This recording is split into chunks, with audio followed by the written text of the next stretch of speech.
আমাদের দেশে আজ রাজনীতি নেই, আছে লাশের হিসাব। কার লাশে কে লাভ করবে, কার লাশে কে ক্ষমতায় যাবে, কার কান্নায় কে ক্ষমতায় যাবে, এই হিসাবেই আজ সবকিছু।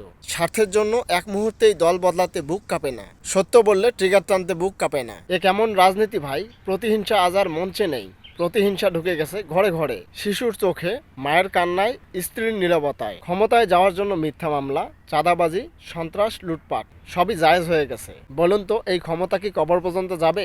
এই দেশটা কারো একার না, এটা কারো বাপ দাদার সম্পত্তি না। ৩০ লক্ষ শহীদের রক্তে কেনা, এটা আমার, আপনার, আমাদের সবার দেশ। কথা বলার অধিকার সবার আছে, কথা বললেই গুলি করতে হবে এমন কোনো আইন এদেশের সংবিধানে নেই।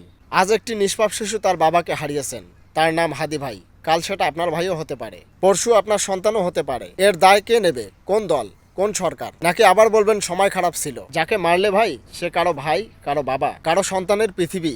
গুলি করার সময় একবারও কি বুক কাঁপেনি? একবারও কি মনে হয়নি এই রক্তের দাগ একদিন আমাদের সবার হাতেই লেগে যাবে? নেতা আসবে, সরকার যাবে, কিন্তু দিন শেষে খেতে হবে এই দেশের জনগণকে নিজের ঘাম ঝরিয়ে, নিজের কষ্টে। তাই আমি আজ কোনো দলের পক্ষে না, কোনো দলের বিপক্ষে না, আমি মানুষের পক্ষে কথা বলছি। প্রতিহিংসার এই নোংরা রাজনীতি বন্ধ হোক, লাশের ওপর দাঁড়িয়ে ক্ষমতার মঞ্চ বানানো বন্ধ হোক। এই দেশ আর রক্ত চায় না, এই দেশ চায় মানবতা। যদি রাজনীতি করতে হয়, মানুষ বাঁচিয়ে করো, মানুষকে মেরে নয়। ধন্যবাদ।